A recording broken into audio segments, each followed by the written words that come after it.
Regenerative agriculture is a set of farming practices that increase biodiversity in soil organic matter. Currently, most agricultural practices are devastating to biodiversity. Even organic agriculture, while not as bad, still does more harm than good. Regenerative agriculture is a way to reverse this trend to actually make a positive impact on the land. So what does regenerative agriculture actually involve? Answering this question is actually pretty tricky, because the practices that work best largely depend on the land that's being worked with.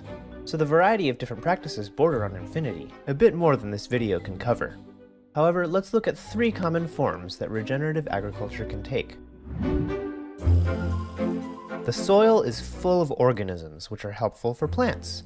Some convert soil nitrogen into a plant-usable form. Some bring water to the plants that would otherwise be out of reach.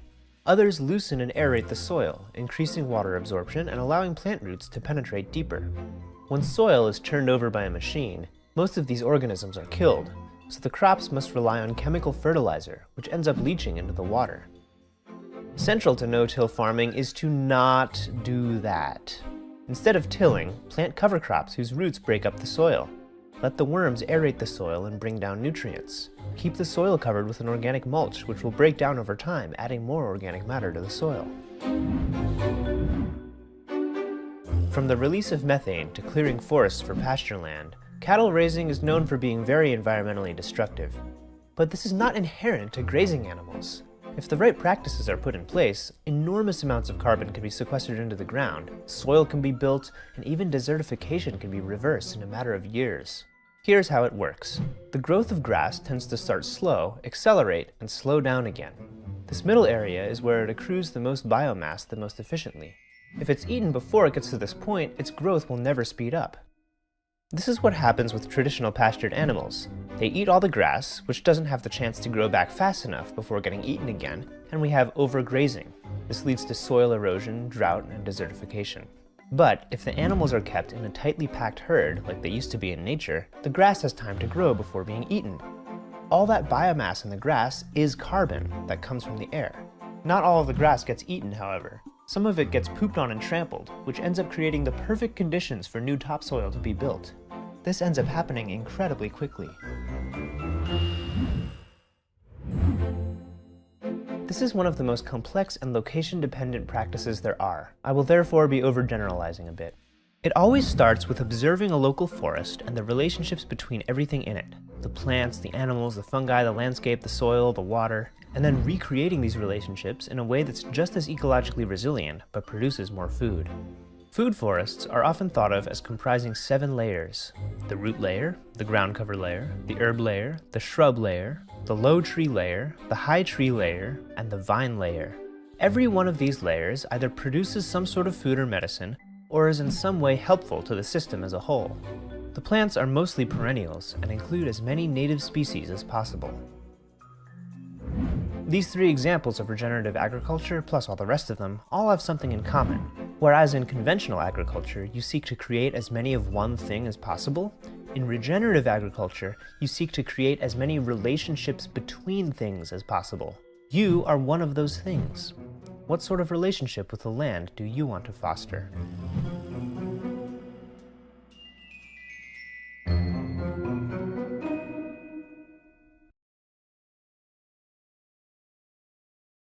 Hey, how are you? My name is Tim Coverston, and I have a small family farm. So we're first-generation farmers, and we live in Fallon. So we're on the lower end of the Carson River drainage system.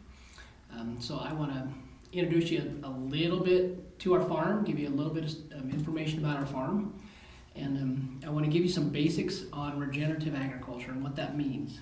So thank you so much for putting this together. Brendan, thank you so much. Ray, thank you so much for being a part of this. Anyway, so I'd like to just start with some people that have done amazing things in regenerative agriculture. Gabe Brown.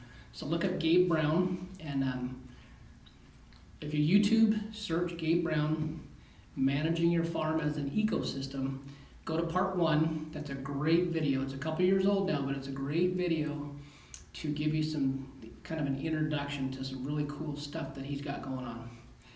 The Bionutrient Food Association, check them out. Dan Kittredge, he's got some amazing stuff going on with being able to scientifically determine the nutrient density of food, which is really, really cool. Anyway, Bionutrient Food Association, check them out. Of course, Ray Archuleta doing some amazing stuff. He's been doing this for a long time, so he's one of the pioneers, really doing some amazing stuff. So these guys have built some great relationships with people that are doing some amazing regenerative stuff. So hang on to Ray, check out what he's doing, follow him in any of his workshops, seminars. The Savory Institute, that's another, if you have just 20 minutes, take a 20-minute little video, and it's a TED Talk from 2013. And if you were to search TED Talk Allan Savory, there's a 21 minute video that I think will just open your eyes. Just amazing stuff going on. So check that out, Savory Institute. So I want to cover the 5 basic tenets of soil health. My direction is to keep things as simple as we can. This is a really, really complex ecosystem. We start dealing with all these different facets of soil and environment. So I'm just going to try and simplify those. So the 5 basic tenets of soil health. Number 1 is covering or armor on the soil. That you have to have a covering on the soil. Have to have an armor on the soil. That would be, if you're in a backyard garden, that would be as simple as a mulch, using wood chips for a mulch, cardboard for a mulch. If you get into bigger systems, that's using cover crops and rolling them down and crimping them and getting them using those as a mulch, and then no-till drilling in another crop into those. And as land managers, that could be anything that covers the soil. So that could be just adding a covering to the soil. It changes everything. So that's first and foremost, have to have a covering or an armor on the soil. Number 2 is limited mechanical and chemical disturbance. And in agriculture, that would be minimal tillage, minimal chemical disturbance as well. Anytime that we do that, we come in and stir up that environment in the top few inches of topsoil, and we turn that and upset that. We basically kill the biology in the soil. So that's number 2, limited mechanical or chemical disturbance. Number 3 is diversity, both in plants and animals. There's nowhere in nature that you find a monocrop. That's basically the only place we find a monocrop is in places where man imposes his will. So nature always deals in diversity. Diversity. So that is number 3. Diversity in the form of cover crops. That's putting 3, 4, 5 things together in a mix starts to really do some cool stuff. You start putting 8, 9, 10 different things in there and some really cool stuff happens. So diversity. Number 4 is a living root in the ground. So that concept is that's what keeps the biology alive in the soil. In our environment here, I get 4.9 inches of rain per year where I live. So anything that's not irrigated basically is dirt. We don't have soil in that instance. We have dirt. There's no covering. It's bare. That's what our desert floor looks like. So in those places where we can begin to implement these tenets of soil health, we can begin to see changes, and it's amazing stuff that's starting to happen. So living root in the ground as long as possible. In a farming, agricultural instance here in where I live in Fallon, if we have, say, alfalfa, that alfalfa goes dormant over the wintertime. So we don't have anything with the root system close to the surface that's keeping the biology alive. So we found just simply no-till drilling in the fall in a grain crop, whether it be triticale, winter wheat, rye, adding that and tilling that in late in the fall, and that keeps that plant alive. It's living over the wintertime, and it keeps that biology alive in the soil. So next spring, we don't have to start over from zero.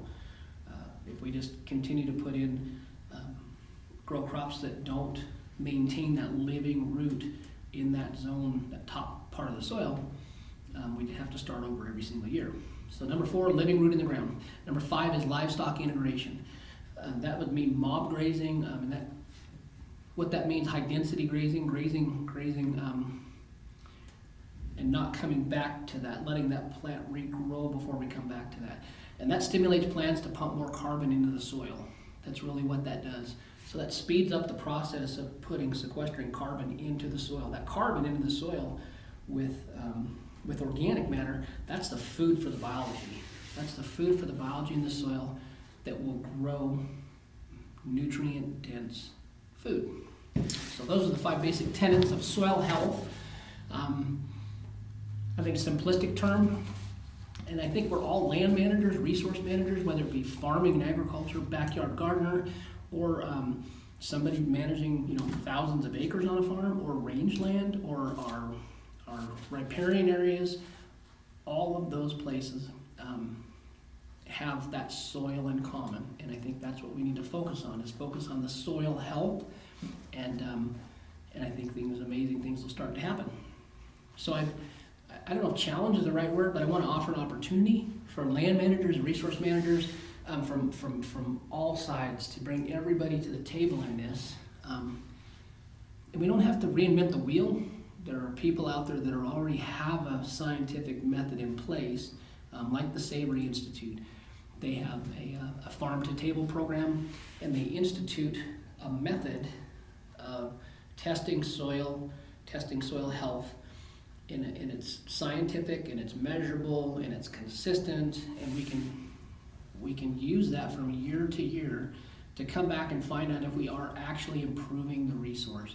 So it's an amazing deal. I think the Bionutrient Food Association, he's doing some cool stuff as well, being able to tell the nutrient density of the food. That's just an awesome thing going on. But I'd like to invite all of the land managers, resource managers, everybody, to come together and implement a system, or come up with some ideas to put a system in place to collect, with a data system, a scientific method that records the soil and plant health, and build that database to compare year to year to year and see if we're actually improving the resource. Our farm, we started farming, I think this is our 6th year of commercial farming. So we raise beef, pork, chicken, eggs, produce, honey, and all those we try and manage in one big ecosystem, one regenerative system. And in that, it's a direction that you're headed. It's not necessarily an endpoint, but the idea is that we were always trying to improve the resource. How can we foster an environment that continues to get better and better and better? So we named our farm First Fruits Sustainable Farms. And when we first started, we thought sustainable was the ideal. We quickly learned that sustainable was not enough. So that word sustainable now means something different to us. When we first started farming, sustainable meant, okay, yeah, we want to be a sustainable system. And that's good, but if we have a degraded resource, if it's degraded and we merely sustain that degraded resource in that state, what good does that do? We're just maintaining, we're just status quo. So now we understand that regenerative is truly what we want to do. We want to be able to regenerate the resource. So by regenerating that resource, it gets better and better and better for the next generation, so that we can leave this place better than we found it. And then we can teach these principles and teach the young people the same thing, so that it continues to get better and better and better. Now the sustainable part of that is that now we understand that we want to implement a regenerative system, and then the end goal would be to be sustainable. And then for that, I'm going to use the definition, no outside input. So I guess if you had a utopian ending point, that would be, hey, this thing keeps getting better and better and better, and then we have no outside input whatsoever. That would be ideal. But again, it's not an end point. It's just heading in that direction. And how can we improve the resource today? So if we can keep that simple, in guidelines and things to look for, I think that if we can foster the environment so that earthworms can grow and thrive, then we're heading in the right direction. So I think that's something that all of us, no matter backyard gardener to range manager to farmer to whatever, I think all of us can use that as a guideline and just kind of a simple way to see if we're actually improving the resource or not, is the health of earthworms, or if we have providing and fostering that environment for earthworms to grow. So that's kind of a way, I think, to see if we're making headway in that. So I just want to encourage you. I want to encourage any of these land managers and everybody. I want to bring together the whole local food economy. I want to bring together all the local food producers, the chefs, the restaurants, the people, the food hub people that are into moving and transporting local food, to anybody involved in resource to come to the table. And I see that as an opportunity that this is going to open up, so that we can begin to build relationships and continue to improve the resource. So a little bit about our farm is we will put in between 12 and 14 acres of produce this year. We do a lot of raised beds, but we're heading towards all permanent beds, and then eventually we will have all permanent beds into a living mulch, and kind of a cool idea and some systems we're starting to put in place. We implement animals into that, meaning we can rotationally graze when it fits our system. We use chickens, we do broilers, we do layers, we do sheep, we do pork, we do beef. And then also when we have the animals inside, when they're not, say, out on the range and then we in that high nitrogen environment, if they're inside, then we will add to that carbon. So we will take wood chips from tree trimmers, we'll take old weeds, we'll take straw, we'll take all of our high carbons and add that in to the high nitrogen areas and make compost. So we'll just let the animals stir that in, we'll move the animals out, we'll come in, we'll take all that compost, we'll lay that out in layers, and then the next fall we will take that compost and we will add that to our beds, and that's our regenerative system for fertilization and ground cover in our produce. So that's a little bit about what we do. So I just want to encourage. So thank you so much, Brenda. Brenda, thank you for putting this together. Ray, thank you so much for participating in this. A quote I was looking at here, there's a quote by Buckminster Fuller, and it says, "You never change things by fighting the existing reality. To change something, you build a new model that makes the existing model obsolete." So I really like that, because we can go and we can yell with the megaphone and try and change the system, but really the way we truly change something is by changing hearts. So if we can build relationship with people, the focus of our farm is to build relationship with our customers. So we want to be face to face with the customer in the farmer's market. We want to meet people, we want to build a relationship with them, we want to educate them, we want our kids to grow up and know their kids, we want our grandkids to know their grandkids, and then we can affect change. Then we can teach them and educate them in a relationship, and build a relationship with them, and then they in turn can build relationships and teach and educate people in their group, and then you can begin to build a community around that, and you can foster the environment in the community by building relationship around healthy soil equals healthy food, which equals healthy people. So it's about relationship. It's about building community where they live in each neighborhood. We do 9 to 10 markets a week in the summertime, so we're all over northern Nevada, and it's about fostering those relationships. So that is just as important, I think, as fostering the relationship in the environment we're working in. So how do we foster that environment so that nature can do what it does? Building soil, building a healthy environment for nutrient-dense food. So thank you so much, and if I can get this little video to play, we will include a little video with the cartoon. So you have an awesome day. Take care. Thanks. Bye.